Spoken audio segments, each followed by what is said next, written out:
Certamente, a palavra da cruz é loucura para os que se perdem, mas para nós, que somos salvos, ela é o poder de Deus.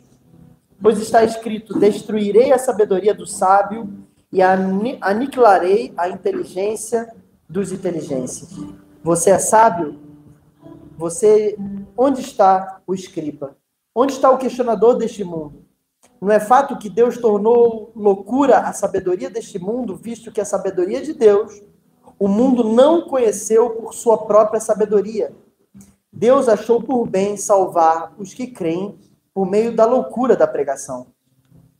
Porque os religiosos pedem sinais e os filósofos buscam sabedoria, mas nós pregamos a Cristo crucificado, escândalo para os judeus e loucura para os gentios. Mas para os que foram chamados, tanto judeus quanto gregos, Cristo é o poder de Deus e sabedoria de Deus. Porque a loucura de Deus é mais sábia que a sabedoria humana, e a fraqueza de Deus é mais forte do que a força humana. Cara, eu tive muito problema para poder... Eu sou um cara bem racional e eu tive muita dificuldade para compreender o sangue, a cruz, sacrifício de Deus. Esse negócio todo, para mim, demorou muito para poder entrar na minha cabeça.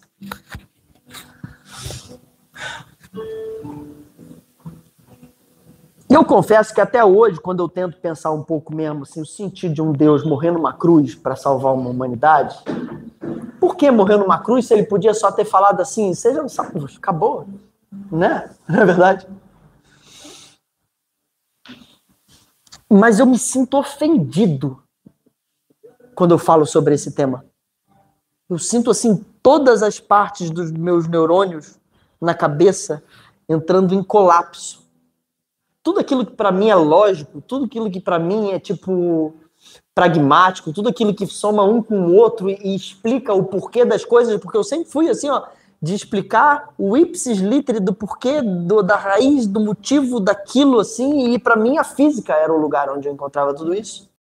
E óbvio, eu acho que hoje a física para mim ela comprova tudo aquilo que cabe dentro da existência por si só. O que está para além não tem como, né? Mas eu sei dizer uma coisa, tá entendendo? Desde que eu me rendi a esse relacionamento com esse cara que para mim não existia, a minha vida foi transformada de um jeito assim assustadoramente avassalador. Assim, ó, cara, tipo, é como quem olhasse aquela pessoa ali. Eu fico vendo hoje algumas pessoas usando, por exemplo, até esse negócio de Bolsonaro, Lula, assim e tal, né? E eu não tô defendendo nem Bolsonaro, nem Lula, nem quem vier como presidente para frente ou para trás. Mas esse negócio de pega vídeos lá de trás, de 1980 e pouco, daquela pessoa ali e fica mostrando para poder, de alguma forma, manchar a história daquela pessoa ali, como quem, por manchar a história, vai conseguir mudar a opinião pública no presente. E aí, eu vendo um desses vídeos, eu fiquei pensando assim, meu Deus, o que seria se alguém tivesse gravado vídeos sobre a minha história no passado, partes minhas íntimas, e trouxessem assim à luz, a evidência no YouTube da vida? Eu não teria direito a amigos, eu não teria direito, sendo bem honesto mesmo, não teria direito a amigos, não teria direito a uma família, a dignidade de ser chamado melhor pai do mundo. Eu tenho uma camisa escrita, melhor pai do mundo. E eu creio que para ele sou. Eu não teria direito de ser considerado um marido que Deus transformou. Não teria direito de nada disso. Porque eu já fui o pior pai do mundo, já fui talvez um dos piores maridos que uma mulher poderia ter, o não marido, o pilantra, o malandro. Eu já fui... Imagina eu ser, então, pastor. É quase tipo assim, cara, você pega alguma coisa, tá entendendo, que vai ser ofensiva, tá ligado? Né? Que vai ser antagonia do que qualquer tipo de lógica natural, mundana, fosse construir para qualificar alguém para algum tipo de ação, atividade. Aí pegou eu. dentro de um terreiro de umbanda, mulherengo, adicto de tudo quanto é tipo de coisa que pudesse me fazer prazer, manipulador, enganador.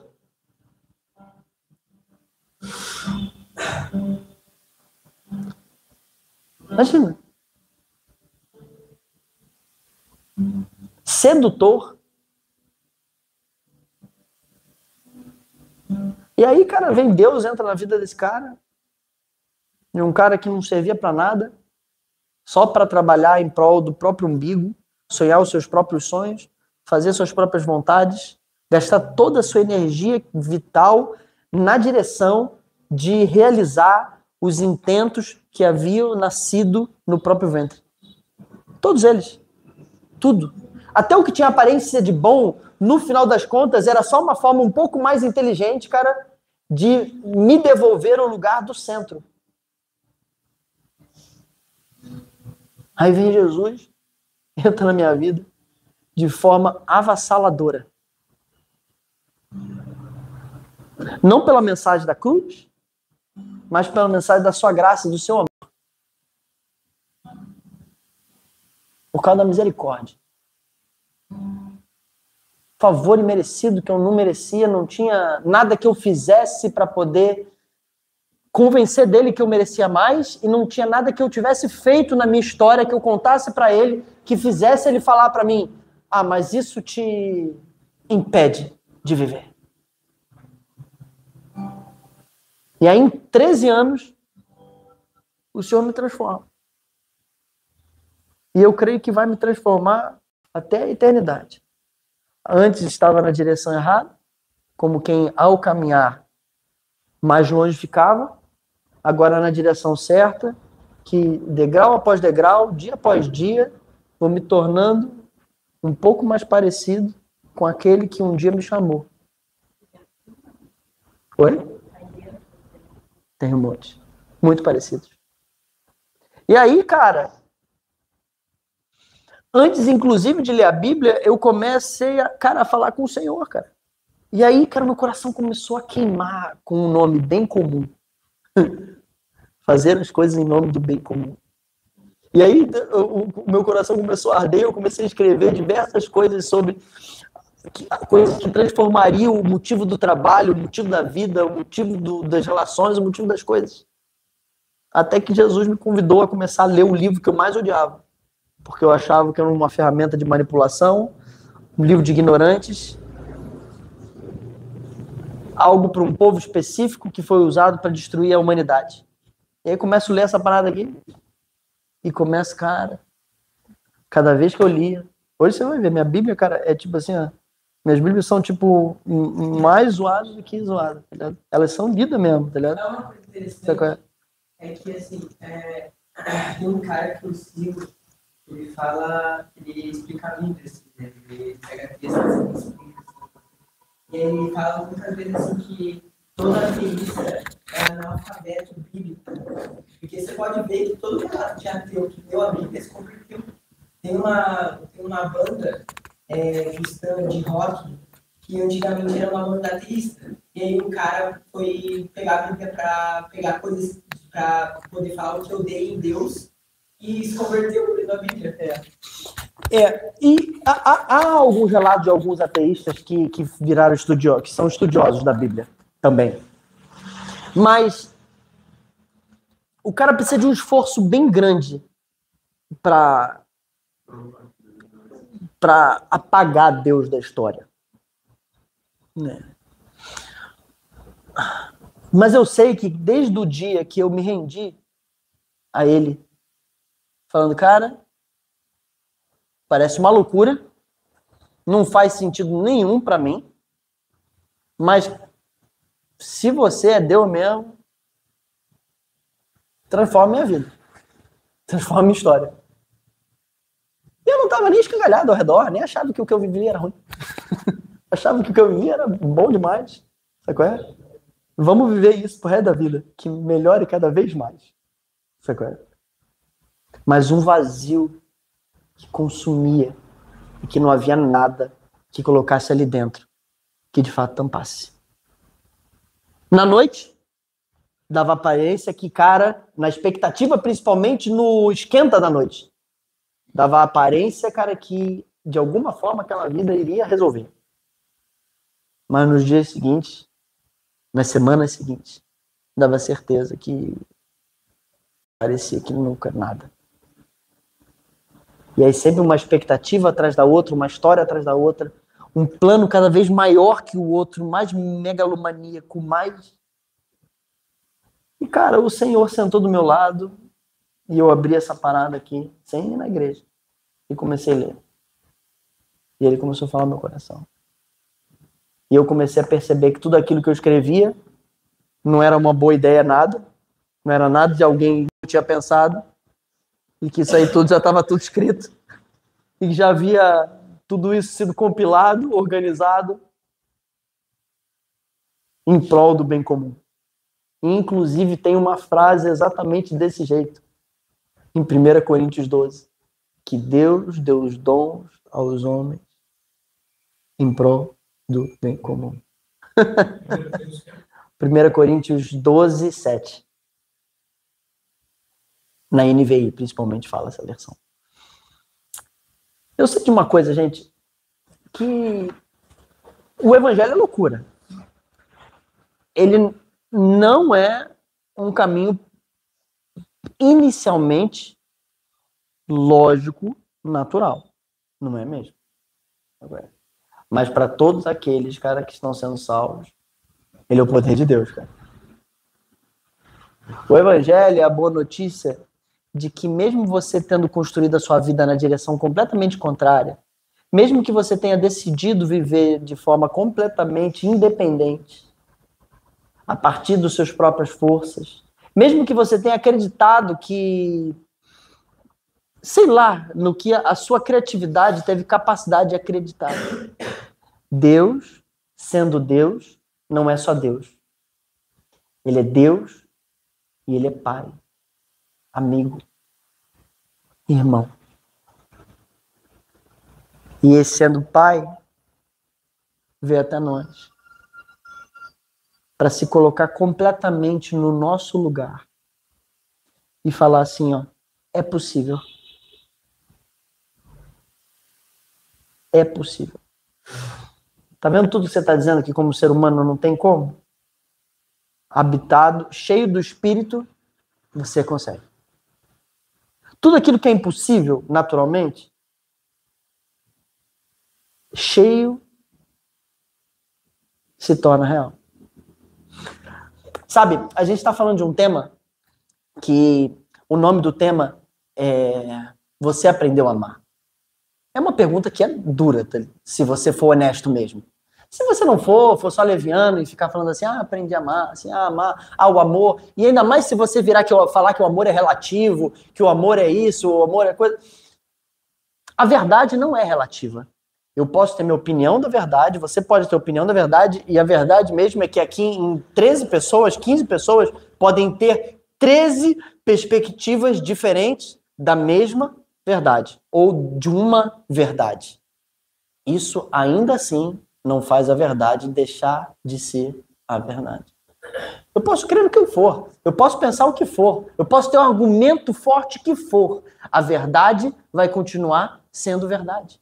E eu posso dizer, então, que o amor é alguma coisa e o amor não é outra coisa. E eu posso exemplificar dizendo, das formas mais criativas, dizendo, o amor é isso, o amor é aquilo, tá vendo? Isso é amar. E se Deus é amor, por que essas coisas acontecem? Porque o amor, segundo aquilo que eu declaro é amor, não cabe ali.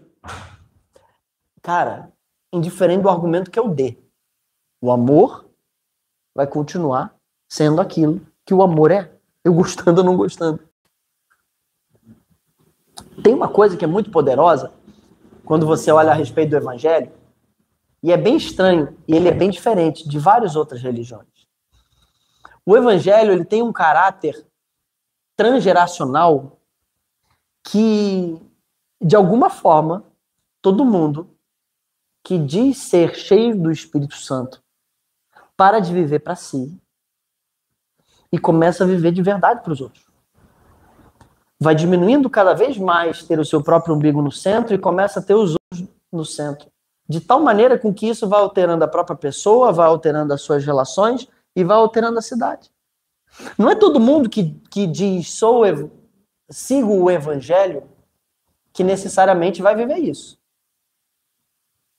Mas, de alguma forma, todos aqueles que de fato foram cheios, de geração em geração, alteraram e marcaram as suas cidades. Marcaram as suas famílias. Tanto que a gente está sentado aqui agora conversando sobre isso. Senão ele teria sido mais uma das religiões que simplesmente se apagaram. Simplesmente ficaram para lá. E você pode perceber, grande parte das religiões, elas vão avisar, no final das contas, a minha evolução, a minha salvação, a minha transformação pessoal. Vai focar na minha capacidade de alcançar alguma coisa ou de ser livrado de algum mal. Enquanto o evangelho, na verdade, é completamente o contrário. É sobre Deus ter vindo a nós, habitar dentro de nós, para que agora a gente faça exatamente o mesmo que ele fez por nós, nós façamos pelos outros. De forma completa. Então não é sobre salvar nem, é sobre a notícia. Cara, você foi salvo. Acabou. Para de ficar lutando para tentar se salvar. Para de ficar lutando para tentar só resolver sua vida. Para de ficar lutando para fazer a sua vida se virar. E começa a se ocupar da vida dos outros. Não como quem é viver, mas como quem vai assumir a responsabilidade. Isso é poderoso demais, gente. E aí, nesse mês, nós estamos falando, então, sobre esse aprendeu a amar. Você, de fato, aprendeu a amar? E nós estamos lendo, fazendo essa reflexão baseado no texto de Gálatas 5. Cadê o Guilherme, né? O Guilherme se perdeu. No texto de Gálatas 5. Eu vou ler aqui para vocês. É que eu ia botar ali para ler. Vocês estão comigo? Amém. Glória a Deus. Não dorme não, tá?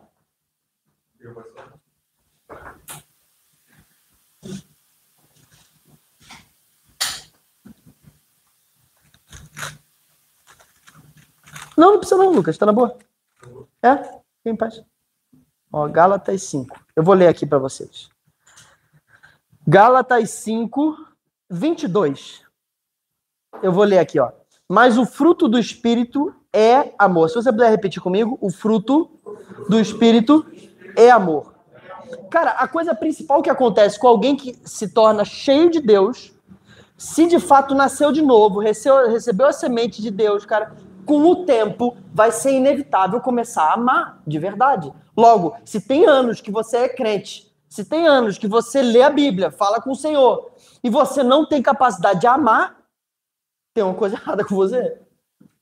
Se tudo que você faz está só centrado no seu umbigo, salvar a si mesmo, resolver a sua vida, resolver seu karma, fazer com que você evolua para você mesmo, tem algo errado com você. Ou você não nasceu de novo, ou você continua sempre no jardim de infância. E se está no jardim de infância é porque você não se sujeita a gerações que vão te levar ao amadurecimento.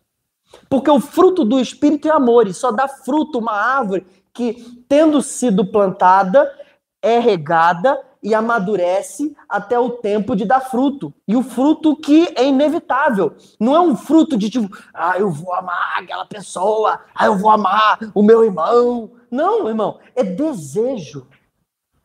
É inclinação para. É disposição para. Você pode até ter resistência em alguns níveis de maturidade na sua vida e áreas, mas no momento que você começa a sujeitar isso ao próprio Espírito de Deus, ao próprio Senhor, e sujeitar e expor o seu coração à presença do Senhor. É por isso que é tão importante a gente adorar aqui. Por quê? Por que a gente adora? No momento que a gente adora, a gente está colocando a nossa consciência voltado completamente para a presença. Isso não pode acontecer só domingo à noite, gente. Isso precisa ser um estilo de vida nosso. O Guilherme estava falando assim, falou para mim esses dias no discipulado ali, falou, eu tô me sentindo às vezes meio desanimado com Deus, umas paradas assim, cara, às vezes, Deus falava tanto comigo, parece que eu não tô conseguindo mais ouvir ele. Eu falei assim, cara, você me perdoe, tá entendendo aqui o argumento, tá? Mas assim, por exemplo, você tá lavando louça, você tá vendo o vídeo lá do youtuber X, falando um bando de besteira, que só tá fazendo você rir. Você tá jogando bola, Você tá ouvindo rap, cara, lá do Messi, assado, cozido e frito. Você acorda, você tá fazendo... Irmão, você não vai ter como tá cheio, cara. Porque tudo que você vai colocar pra dentro de você é coisa que não vai mudar a sua vida. Cara, isso aí não é pecado nenhum você fazer isso. Só que assim, não tem como esperar você ser cheio de uma coisa, cara, no qual você não se enche em momento nenhum, cara. Aí, assim, isso faz algumas semanas já, né? Acho que mais de mês, né? E aí, cara, eu tô ouvindo lá, assim, ele, assim, eu, tipo, jogando bola, cara, berrando lá. Tô falando de você. Berrando lá, tá ligado? Eu tô prestando atenção, daí ele tá cantando lá umas músicas lá, doidas de Deus, assim, né? E aí você percebe como a pessoa começa a mudar a atmosfera dela. Começa a mudar o estado de espírito dela. Por quê? Porque ela tá se enchendo, cara. E aí, se ela tá enchendo, irmão, não tem o que fazer, cara. O que ela vai derramar é daquilo que ela se encheu, cara. Vê novela o tempo inteiro. O que você vai pensar? Você vai pensar em traição. Fica ouvindo aquelas músicas sertanejas. Chora, me liga, de novo. Sabe qual é? O que você vai pensar, irmão? A única coisa que você vai pensar é em traição, é em bunda, tá ligado? A única coisa que você vai pensar é em chifre, é em pensar em se a mulher do meu amigo, tá ligado? E se a esposa, se o filho. É a única coisa que vai ocupar o nosso pensamento. Ou às vezes assim, não tenho muita ideia. Pô, não tem ideia por quê? Porque, cara, não está se enchendo daquilo que é o fruto, daquilo que é o lugar, ou aquilo que é o ponto de que nos preenche de toda a criatividade, de toda a verdade, daquilo que nos dá capacidade de ser rio, de, em vez de ser lagoa, em vez de ser copo. A gente é rio, a gente é feito para ser canal, para ser um jorrar de vida. E é por isso que é mais graça em dar do que receber. Por quê? Porque uma mangueira só é cheia quando ela, de fato, está ligada na torneira e comprometida em regar. Porque se a mangueira se fecha no meio dela, se há algum tipo de dobra, toda ela não vai simplesmente jorrar. Se você desconecta da fonte, não vai jorrar. Se você aperta algum ponto dela, daquele ponto para frente vai estar vazio. A mangueira foi feita para ser fluxo. Nós somos canal, nós somos rios de vida. Começa a falar assim, mas minha vida é toda escangalhada. Quantos anos você está tentando resolver a tua vida escangalhada? Sei lá, 20 anos, 30 anos. Há problemas nossos que a gente está gastando. A gente fala assim, não, eu só preciso de um tempo sozinho para eu poder resolver a minha vida. Isso é engano do capeta para poder te aprisionar cada vez mais olhando para o seu próprio umbigo. Agora, abre da tua agenda um horário para se encontrar com alguém, para poder ouvir os problemas dela e você ser solução para os problemas dela a partir da revelação e sabedoria que o Espírito de Deus vai dar a você. Você vai ver como os seus problemas vão começar a ficar menores e quando você for para eles, você vai ter sabedoria para resolvê-los. É assustador, cara. Por quê, cara? Porque nós fomos feitos para ser fluxo. Nós fomos feitos para ser entrega. Nós fomos feitos para ser resposta.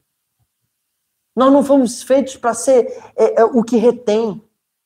Por isso que o texto lá é enchei-vos do Espírito. Não é enchei-vos do Espírito. E não é me encher do Espírito. É comprometer a encher o outro. Por isso que num louvor aqui, eu abro a boca, mesmo que eu cante ruim, tá entendendo? Porque, cara...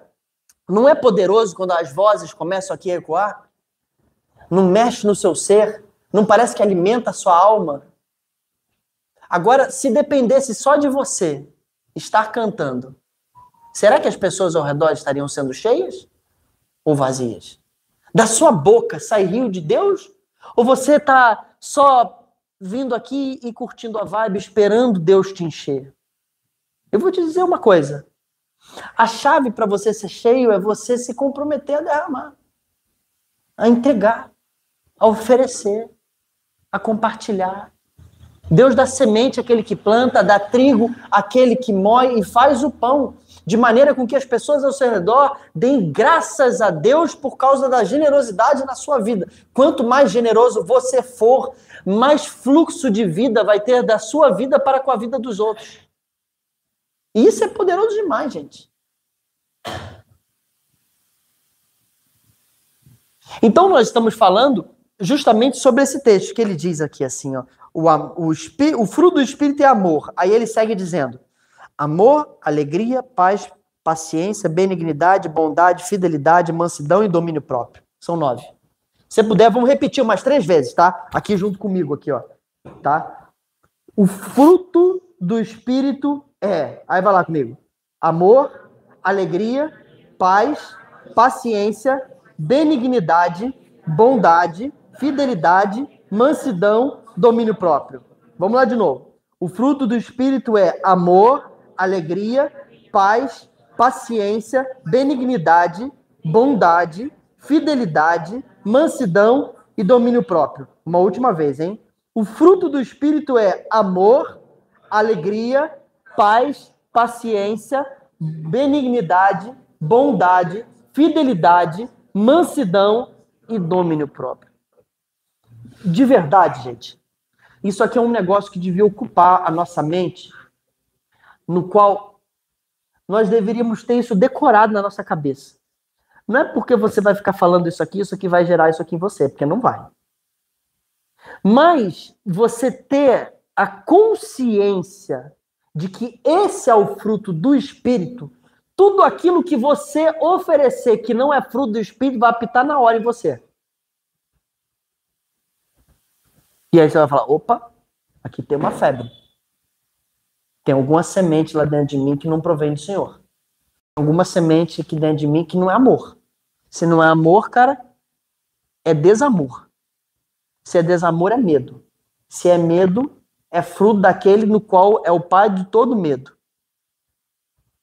Logo, tudo que não é amor, ansiedade, medo, insegurança, controle, ciúmes, manipulação, tudo isso é fruto do maligno. A gente gostando ou não gostando.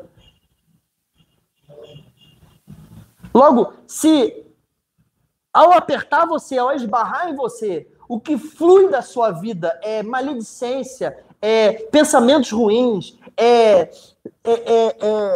sentença sobre a vida dos outros, é irritabilidade, é descontrole, é ciúmes, é vaidade, é orgulho, é divisão, é fofoca. Se o que flui ao ir para dentro da intimidade com você são coisas que não produzem vida, em algum lugar o seu ser está se conectando num canal que não é o próprio Senhor.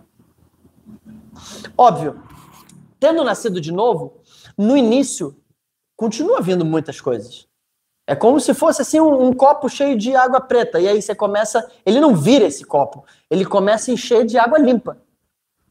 Aí fica 99%, 98%, 97%, 96%, 99%, 99%, 99%, até ser completamente renovado. Só que o problema é que, às vezes, a gente também fazendo isso, a gente continua pingando algumas coisinhas ali. Aquelas ações ocultas, aqueles pensamentos. Quando você dá o seu ouvido à fofoca, quando você dá o seu coração à amargura, quando você dá os seus pensamentos à perversidade. Tem um pastor, que é o Paulo Júnior, teve aqui há uns 4 meses atrás, e ele diz uma coisa que é muito poderosa. Ele falou assim, você quer ver você vencer a pornografia?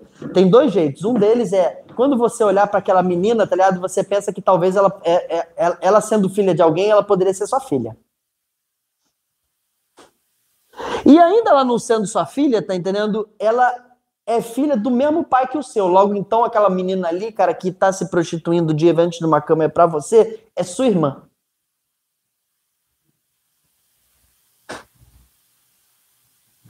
Inicialmente pode parecer assim, mas todo mundo é irmão. Mas depois você vai perceber que vai começar a ficar estranha a coisa. E aí você vai começar a ter mais zelo com aquela situação. E aí, gente, a gente vai se enchendo dessas coisas. Não vai ter outra coisa, o que vai fluir é isso. E aí nós começamos então a falar nesse mês justamente sobre que o fruto do Espírito é amor. Amor, alegria. Então, quando você é cheio do Espírito, a primeira coisa que vai começar a acontecer com você é que você vai começar a estar contentado de coisas que antes você não se contentava. A segunda coisa, a partir dessa alegria que começa a te contentar em áreas no qual você antes não era contentado, é paz. Paz é o quê? A alegria vai te contentando, você começa a não colocar outras coisas para preencher, logo você começa a... Alegria, paz, paciência, é isso aí. Estava vendo se eu estava falando na ordem certa, né? Você começa a perceber que por estar cheio, a tua vida começa a ir para o lugar em diversas áreas, no qual você antes não colocava, porque você fazia maus negócios. Você fazia comércio em áreas que não tinha que fazer. Logo, nunca vai ter preenchimento, muito menos alegria. Aí, quando você começa a ser cheio, você vai percebendo que essa paz começa a encher você, porque começa a haver harmonia. Harmonia nas relações, harmonia dentro de você, harmonia com Deus, harmonia nos seus pensamentos. Por quê? Porque tudo começa a encontrar algum tipo de lugar onde ele deveria de fato estar. E na medida, então, que essa paz ganha forma em você, é o lugar que acontece. Paciência. E é justamente sobre isso que nós vamos falar aqui nessa noite. Paciência. Essa é uma pergunta que fica. Você aprendeu a amar? Presta bem atenção. Você aprendeu a esperar? Eu vou dizer uma coisa para você, tá? Toda impaciência, ela é, na verdade, uma febre que denuncia que você colocou o seu ânimo, os seus motivos num lugar que não provém do Senhor.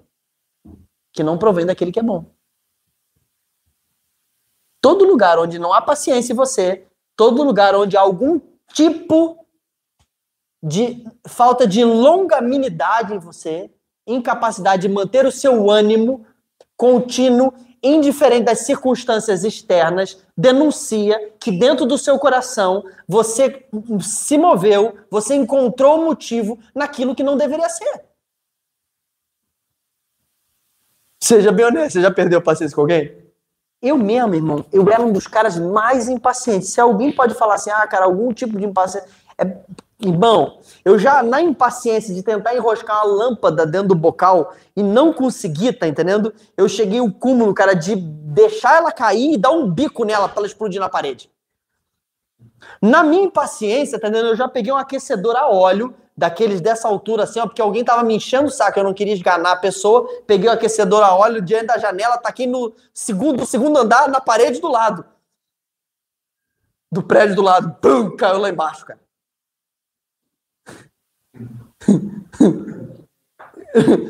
Não vou continuar contando, porque elas são piores as outras.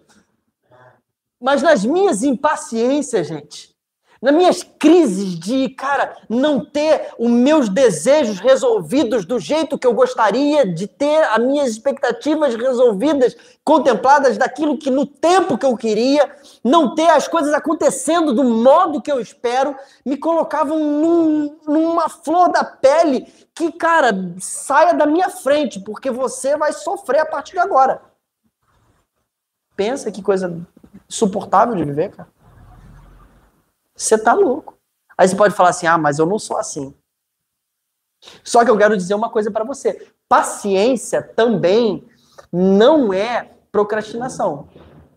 Paciência também não é passividade. E às vezes a pessoa é passiva, não é paciente. E passividade está centrada no próprio umbigo. Paciência é fluxo de vida como fruto do que o Espírito de Deus encheu você. A paciência, ela não é, como é que eu posso dizer? Eu perdi a palavra, deixa eu ler aqui. Paciência não é indiferença. Às vezes a gente está achando que paciência, não, aquele cara, como ele é paciente, né? As pessoas vão tripudiam dele, né? Tá todo mundo ali escangalhando como ele é um cara paciente. Na verdade, ele é indiferente. Você sabe qual que é a antagonia do amor? Faz ideia? A antagonia do amor, gente, não é ódio. Sabe qual que é a antagonia do amor? Indiferença. Porque o amor é completamente responsável. Logo, a antagonia do amor é a completa irresponsabilidade, ou seja, não tenho nenhum tipo de conexão com a vida, com os movimentos, com as ações daquela pessoa. E tem gente que está sendo chamado de paciente, mas na verdade o que ele é um completo desamor. Assim como paciência também não é levianidade. Você vê um pai assim, nossa, como aquele pai é paciente, né? Você vê uma mãe, como aquela mãe é paciente. Você até fala assim, nossa, a mãe é paciente, vai ganhar o troféu paciente, mas na verdade ela é leviana. Porque a paciência assume a responsabilidade. A paciência, ela assume a responsabilidade sem mudar o seu ânimo durante o processo. Porque a palavra paciência na Bíblia, ela é uma palavra que fala sobre longanimidade. A palavra, deixa eu ver aqui o nome da palavra aqui, que eu até anotei para ver. Marcotumos. Não sei se esse é o jeito de falar mais bonito no grego, tá? Mas macro significa distante, longe, longo. Tumos significa raiva, paixão. Ou seja, alguém macrotumos, alguém paciente, é alguém que é distante das suas paixões. Alguém que é distante da sua raiva, do seu descontrole. Alguém paciente, a tradução, a palavra que usaram para traduzir é longânimo. Se você puder repetir comigo. Longânimo. Por que é longânimo? O que é longanimidade? Longanimidade é você ter um longo ânimo. É você ter um ânimo que atravessa as circunstâncias, as adversidades, as frustrações, os medos, as inseguranças. Longânimo é quando as coisas externas não mudam o ânimo interno que você tem. E seja bem honesto, gente. Quantas vezes nós vamos ficando desanimados diante das situações, diante das pessoas, segundo aquilo que vai acontecendo, para o bem ou para o mal. Se alguma coisa nos frustra, se alguma coisa nos fere, a gente já fica desanimado, já perde a capacidade de levantar, já perde a capacidade de cumprir a palavra. Se alguma coisa não acontece como a gente queria, a gente já não fica empolgado daquele jeito, a gente já não faz do jeito que deveria fazer, a gente precisa sempre alguma coisa fazendo assim, te colocando aquela parada assim, tipo, vamos ser animados, vamos botar o povo para cima, precisa ser alguma coisa sempre externa, de fora para dentro. Você precisa... É só você fazer uma medição sobre a sua vida. Você precisa sempre que alguma coisa de fora fique dizendo para você que você tem que... Ou lá dentro de você encontra a capacidade de se manter no mesmo ânimo no qual você começou, mesmo diante das adversidades. Quando alguém começa a fazer diferente daquilo que você gostaria, você consegue ainda assim entregar para ela aquilo que você é? Ou você é mudado conforme os erros e acertos das pessoas? Tem algumas frases que são bem bonitas e elas são, na verdade, terríveis. Falam muito mal de você. Falam muito mal de nós. Quer ver? Dizer assim, por exemplo, assim, tipo... se essa pessoa faz algo errado, tá ligado? Eu não entendo, porque não merece. Eu me dou valor.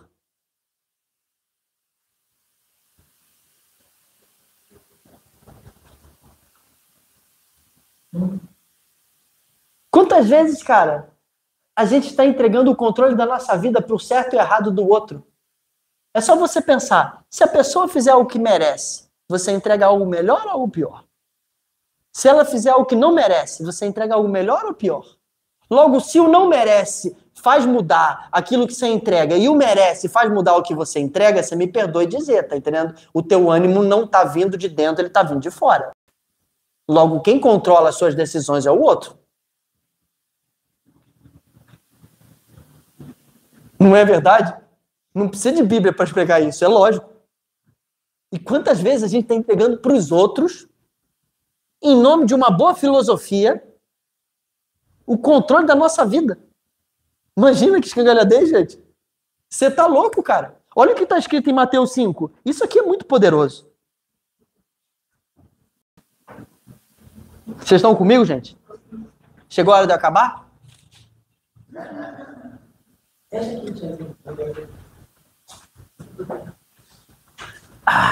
Gostei dessa água gelada, hein? Isso foi um sinal para eu acabar? Se foi, não fala não, mas se não foi, fala que sim. Olha o que está escrito aqui, ó. Mateus 5, 43. Vocês ouviram o que foi dito, ame o seu próximo e odeie o seu inimigo. Sendo bem honesto, esse texto aqui que Jesus está citando, isso aqui é Jesus falando. Esse texto aqui que Jesus está citando, ele não é um texto bíblico. Não é um texto das Escrituras. Não tem nenhum texto antigamente, no Antigo Testamento falando ame seu próximo, odeie o seu inimigo. Isso era um lema baseado na lei como é que é? Na lei que é olho por olho, dente por dente.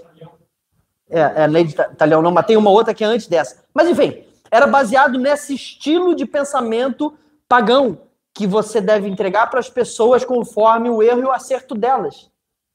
Ame o seu próximo, odeie o seu inimigo. Você precisa de alguma coisa para amar alguém que faz algo bom para você? Você precisa de alguma coisa para odiar alguém que faz algo ruim de você? Será que algum ser nessa terra precisa de ser alguém melhor para poder amar aquilo que é bom e odiar aquilo que é ruim? Agora, olha o que Jesus diz. Eu, porém, lhes digo, amem os seus inimigos e orem pelos que perseguem vocês, para demonstrarem que são filhos do Pai de vocês que está nos céus, porque Ele faz o sol nascer para os maus e para os bons, e vir chuvas sobre justos e injustos. Porque se vocês amam aqueles que o amam, que recompensa terão? Publicanos também não fazem o mesmo? E se saudarem somente os seus irmãos, o que é que vocês estão fazendo demais? Os gentios também não fazem o mesmo, portanto, sejam perfeitos, como é perfeito o Pai de vocês que está nos céus. Gente, presta atenção, olha que é poderoso, cara. Por que Deus faz chuva nascer para gente justa e gente justa e gente injusta? Por que você vê gente prosperando, tendo um coração ruim, e às vezes pessoas tendo um coração bom e não prosperando, por exemplo?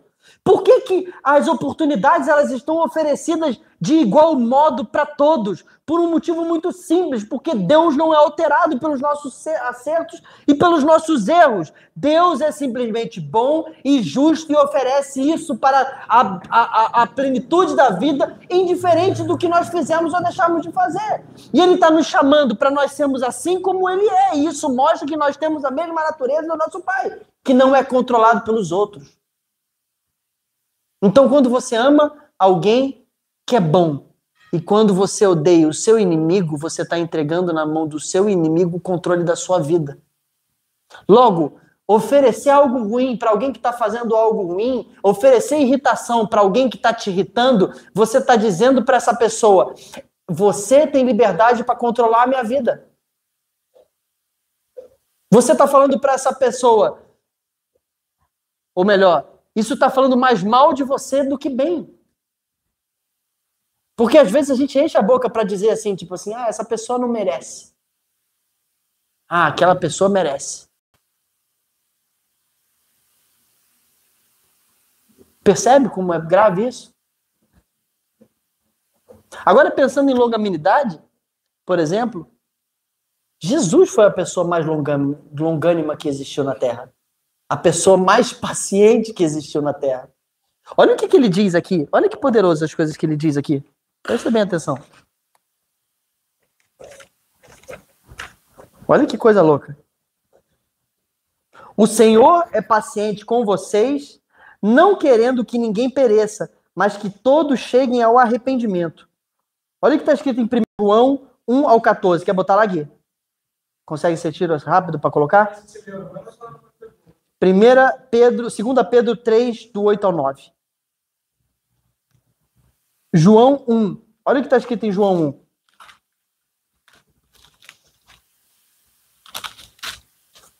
No princípio era o Verbo, e o Verbo estava com Deus, e o Verbo era Deus. Ele estava no princípio com Deus, e todas as coisas foram feitas por ele. Sem ele, nada do que foi feito se fez. A vida estava nele, e a vida era a luz dos homens. A luz resplandece nas trevas, e as trevas não prevaleceram contra ela. Houve um homem enviado por Deus, e o nome dele era João. Este veio como testemunha para testificar a respeito da luz, para que todos viessem a crer por meio dele. Ele não era luz, mas veio para dar testemunho da luz. O Verbo estava no mundo, o mundo foi feito por meio dele, mas o mundo não o conheceu, por meio dele, mas o mundo não o conheceu. Presta atenção, Jesus estava desde o princípio. Imagina, um cara que está desde o princípio. Filipenses 2, 5. Ou melhor, Mateus 11, 28. Abre lá, Gui, para a gente ler aqui. Venham a mim todos vocês que estão cansados e sobrecarregados, eu vos aliviarei. tomem sobre vocês o meu jugo e aprendam de mim, porque eu sou manso e humilde de coração, e vocês acharão descanso para a sua alma, porque o meu jugo é suave e o meu fardo é leve. Presta bem atenção. Jesus, cara, foi humilhado, Jesus foi rejeitado, Jesus foi abusado, foi abandonado, ele foi traído, ele foi envergonhado, ele foi desonrado, ele foi testado, ele foi desobedecido. E mesmo diante de tudo isso, ele continuou fazendo exatamente aquilo que ele deveria fazer. Desde o início, gente. Desde o início. Até o tempo que ele veio. Até agora, cara. Pensa num cara que mantém o ânimo diante das circunstâncias. A gente canta umas músicas assim, ele não desiste de mim, né? Ele tá do meu lado. Eu sou ruim de lembrar letras de música, né? Mas, cara, a gente fala umas paradas, gente, e não percebe, cara, o quanto de paciência ele tem com a nossa própria vida. Jesus teve paciência, cara, com os seus discípulos. Jesus teve paciência. Olha que loucura. Os discípulos, cara, caminharam junto dele, cara. E, cara, eles falavam as coisas mais... as maiores aberrações para o próprio Jesus. E ele continuava sendo exatamente como ele tinha que ser. Eu queria olhar para algumas coisas aqui da paciência de Cristo. Jesus, ao olhar para Mateus, diante de Mateus, Mateus está lá e olha para ele em Mateus 16, dizendo assim: quem você diz que eu sou? Ele diz: tu és o Cristo, filho do Deus vivo. E aí ele olha para Mateus e fala: você é Pedro, e sobre essa pedra eu edificarei minha igreja. Aí Jesus começa a falar assim, ó, sobre os caminhos que ele ia trilhar, que iriam frustrar completamente os planos de Mateus. Aí vem Mateus, chega diante de Jesus e fala assim: você tá louco, mestre? Como é que alguém vai deixar você morrer? É impossível que isso aconteça com você. Eu vou lutar contra as pessoas, isso não vai acontecer de jeito nenhum com você. Aí vem Jesus e olha para ele e fala assim: arreda-te daqui, Satanás. Porque você só pensa nas coisas dos homens, você não pensa nas coisas de Deus. Irmão, na mesma frase, cara, que Jesus diz para ele, cara, que você é a pedra, na outra frase ele diz, você é Satanás, cara. Jesus está dizendo isso. Olhando para ele. E Jesus está sendo paciente justamente, cara, porque ele enxergava para além da performance das pessoas. Ao mesmo tempo, também, Jesus sempre expunha o coração das pessoas durante o caminho. Jesus continuava mesmo diante dos erros e dos acertos. Diante do traidor, pensa, Jesus estava diante de Judas. Judas veio para trair ele, com toda aquela galera para trair ele. E aí, na hora que Jesus vai dar um beijo, ou melhor, Judas vai dar um beijo em Jesus, você sabe o que Jesus olha para ele e fala? Ele diz assim: meu amigo, você teria coragem de chamar diante do traidor meu amigo? Você sabe por que Jesus chamou de amigo o traidor? Porque ainda que Judas deliberadamente ser o traidor, o fato de Judas ser o traidor não mudava quem Jesus era. Será que o erro das pessoas, o acerto das pessoas está mudando quem você é? Meu amigo. Meu irmão. Ou será que ele vira um filho da P? Será que ele vira um V? Percebe, gente? Jesus diante do traidor, cara. Diante de Pedro, discípulo dele, que passava todos os dias entendendo o que Jesus tinha que fazer. Jesus tinha acabado de falar quem ele era. Aí vem lá Pedro e atenta contra os planos do que Deus queria fazer no caminho.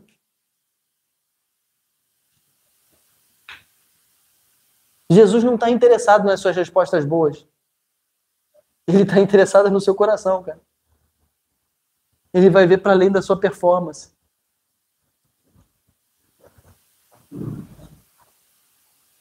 Diante dos pecadores, abre lá Mateus 8, Gui.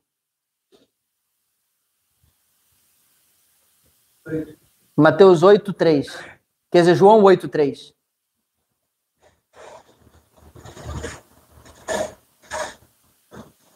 Abre lá. Então os escribas e fariseus trouxeram à presença dele uma mulher surpreendida em adultério.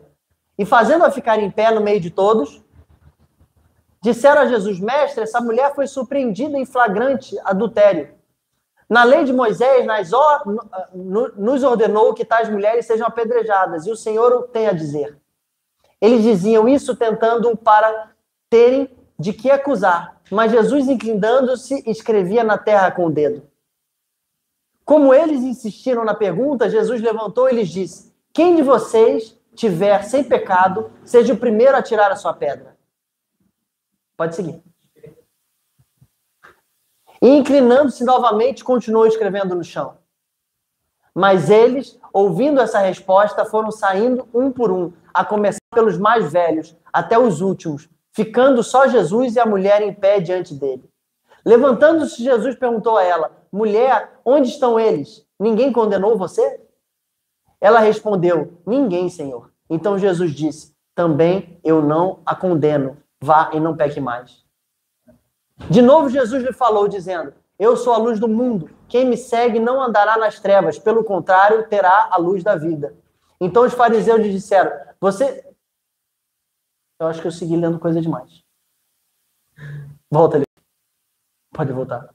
Ninguém, Senhor. Então Jesus disse: Também eu não as condeno. Vá e não peques mais. Desculpa, gente. Comecei a ler ali, eu falei: Meu Deus, né? Tava tão legal.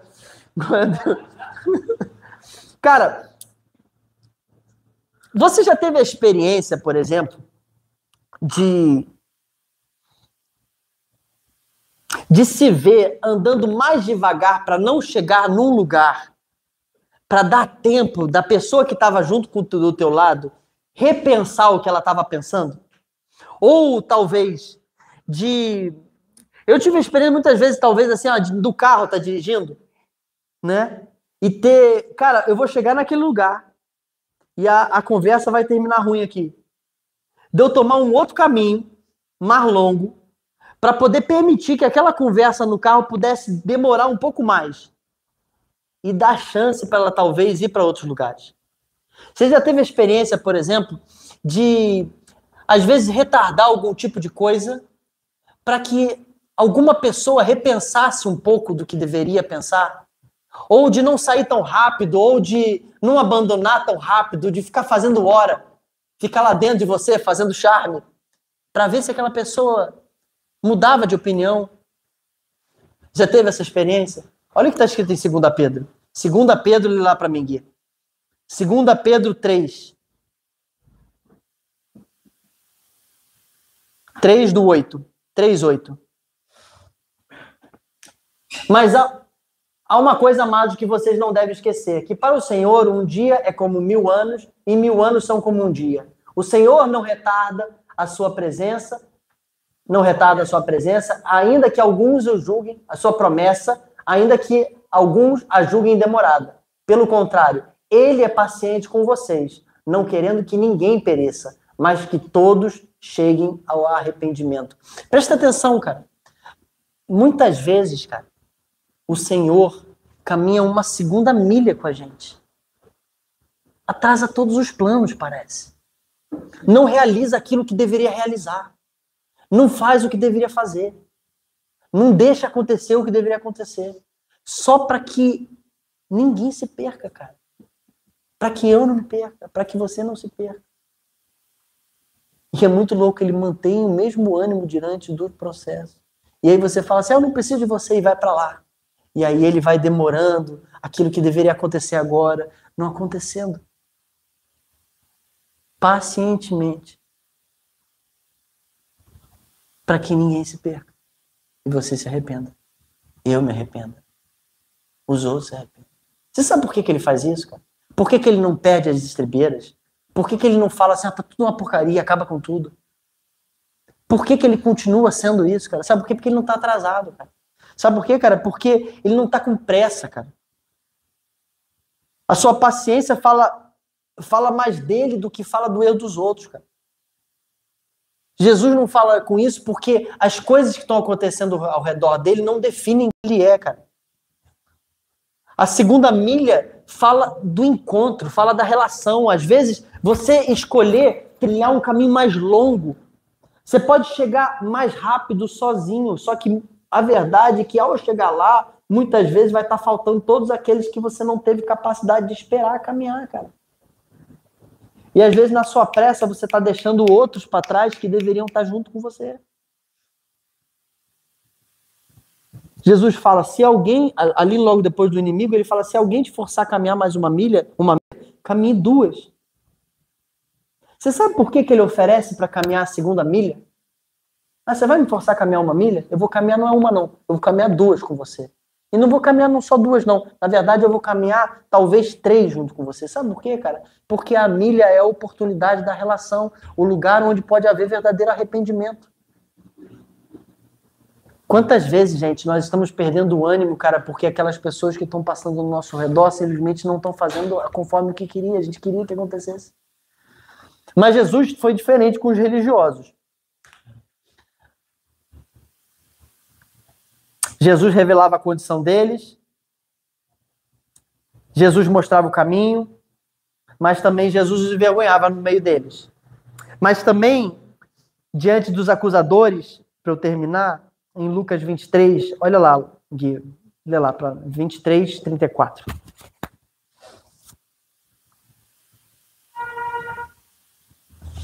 Tá lá? Tá lá? Jesus dizia, Pai, vamos um pouco para trás. 33.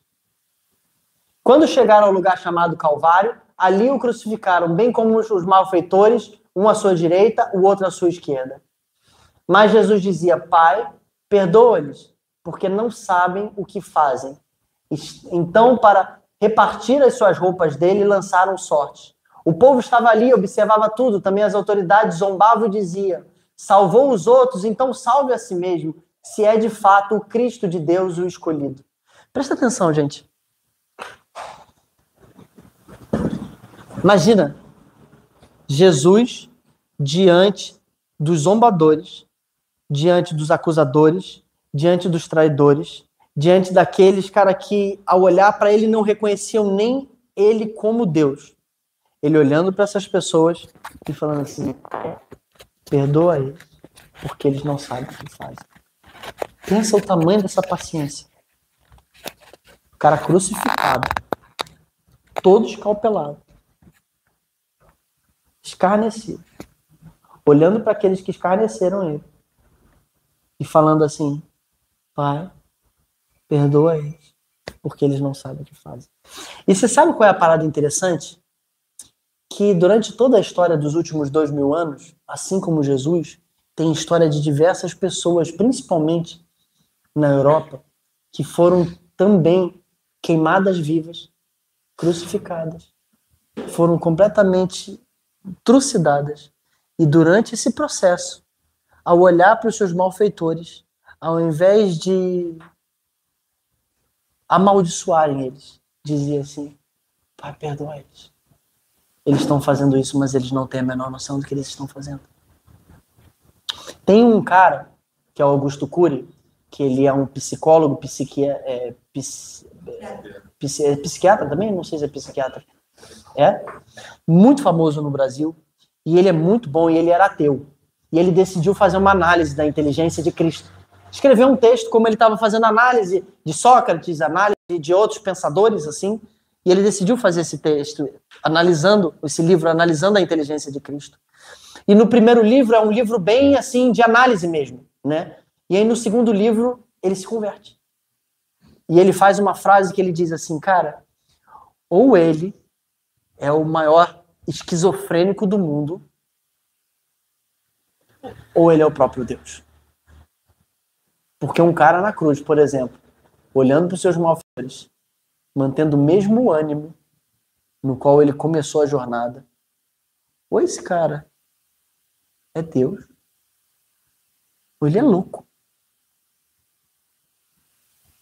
Só que tem uma parada doida, gente. Já houveram diversas pessoas que diziam se alguém quer mudar a humanidade. Todo aquele que confessa o nome de Jesus e recebe a semente dele no coração, começa a acontecer as mesmas coisas que com ele. Antes era uma coisa e agora começa a ser outra. E aí antes o ânimo era desse tamaninho e o ânimo vai aumentando, aumentando, aumentando, aumentando, aumentando. Sem passividade, sem indiferença, assumindo a responsabilidade das pessoas ao redor. Jesus mantinha o ânimo porque a comida dele não era nas pessoas. Ele não se alimentava no elogio das pessoas. A comida dele era fazer a vontade do Pai. Jesus mantinha o ânimo porque ele aprendeu a buscar no lugar certo o ânimo dele. O ânimo dele não estava no acerto das pessoas, não estava no erro das pessoas. O ânimo dele não estava no cumprimento do que as pessoas faziam. O ânimo dele estava no Pai dele. E obedecer e cumprir a vontade do Pai dele. E aí, nesse lugar, ele estava completamente livre, gente. Eu não sei como é que está sendo a sua vida. Eu sei de uma coisa, que paciência não é fruto do meu esforço. Ela não é fruto da sua capacidade de ser paciente. Tem uma oração que as pessoas estão dizendo, falando assim, né? Ah, não ora pedindo paciência não, que vai vir provação. Você ouviu alguém falando isso? Não ora pedindo paciência, vai vir provação. Gente, é burrice essa frase. Me perdoe se você já disse. Cara, que ore pedindo para vir paciência. Agora, se toda vez que vier aprovação você continuar perdendo a paciência, talvez ao orar você está se encontrando com a pessoa errada. Porque se ao encontrar com a pessoa certa, mesmo diante das provações, você não está mantendo o mesmo ânimo, alguma coisa está errada. Eu não sei como é que tem estado o seu ânimo. Eu não sei se você tem andado desanimado. Eu não sei se você tem perdido as estribeiras. Não sei se você tem sido passivo ou indiferente diante das pessoas. Eu não sei se você tem sido leviano, procrastinador. Eu não sei se você tem sido... Se você tem tirado a paciência das pessoas, se você tem julgado as pessoas, se você tem dividido as pessoas. Eu não sei onde você tem buscado o ânimo da sua vida. Eu não sei onde você tem se alimentado. Mas eu sei dizer uma coisa, cara. Se você abrir mão de buscar nas coisas fora a fonte do seu ânimo e você, de fato, buscar na vontade do Pai, você vai perceber como a verdadeira liberdade, essa liberdade você vai começar a viver de forma limpa, verdadeira, livre, transbordante. Amém, gente? Glória a Deus.